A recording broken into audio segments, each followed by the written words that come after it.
네, 안인 기자, 정치부 이남희 선임 기자 나왔습니다. 지금 제목엔 벼랑 끝에 몰린 두 대표 이름이 적혀 있는데, 먼저 이 국민의힘 장동혁 대표부터 보면 당권파는 이번 지방선거 이겼다고 하잖아요. 당권파는 바로 그렇게 봅니다. 김민수 최고위원 장동혁 대표 엄호하며 오늘 이런 말 꺼냈습니다.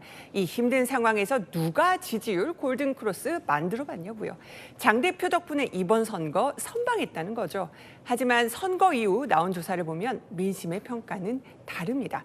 오늘 한 조사에서 어느 당이 이번 선거 승자냐 이 질문에 국민의힘 가장 높았습니다. 하지만 동시에요. 정청래, 장동혁, 조국, 이준석 대표 중 누가 최대 패자냐 이 질문엔 장 대표라는 응답이 가장 많았습니다. 국민의힘이 선거에서 선방했지만 장 대표가 패배했다? 적어도 장 대표 덕분은 아니라는 거죠. 당내 소장파들은 장 대표와 거리둔 탈동혁 지역만 이겼다고 보고 있습니다. 그래도 뭐 장동혁 대표 지지층이 좀 버텨주니까 계속 이렇게 얘기를 하는 것 같은데요. 국민의힘 정통 지지층도 흔들리고 있습니다. 국민의힘 지지층과 또 영남에서 이번 선거의 최대 패자, 정청래도 조국도 아닌 장 대표를 꼽았습니다.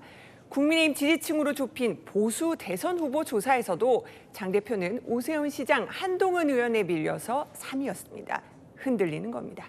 정청래 민주당 대표도 벼랑 끝이라고 볼 수 있는 거예요? 네, 정 대표도 장 대표와 비슷한 처지입니다.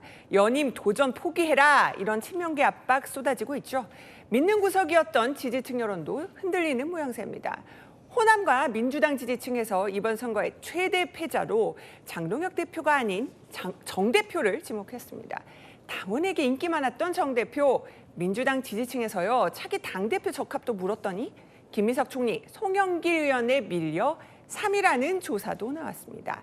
연인과도의 빨간불이 켜진 거죠. 자, 이 선거존으로 뭔가 이 지지층 여론이 좀 달라진 것 같은데 두 사람 어떻게 돌파를 할까요? 일단 모두 지지층이 돌아선 건데 돌파 카드도 여전히 지지층 공략입니다. 장 대표는 재선거를, 정 대표는 당원 1인 1표를 꺼냈습니다. 문제는요, 예전만큼 통하지 않고 있다는 겁니다. 장 대표 전국 재선거 꺼내자 취재진은요, 당론입니까? 이거부터 묻습니다. 호응하는 의원도 거의 없습니다. 이번 선거 중원을 넓혀야 한다는 게 민심인데 부정선거 화두로 또 강성층에 갇힐 거냐? 의원들이 동의하지 않고 있습니다. 당내에서는요, 장 대표 향해 식물 대표가 됐다는 반응까지 나오고 있습니다. 정청래 대표의 돌파 카드도 지금 잘 안 통하는 거예요? 일단 정 대표는 오늘도 1인 1표제 민주주의 그 자체라면서 고수할 듯 밝혔는데요. 하지만 선거 이후에 명분이 흔들리고 있습니다.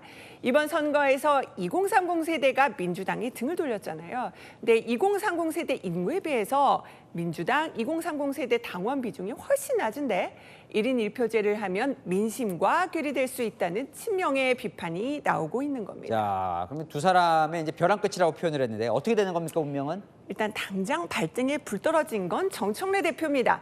8월 전대 출마하려면 이달 중 사퇴해야 합니다. 전대 나오지 말라, 친명 총공세 돌파를 해야 합니다.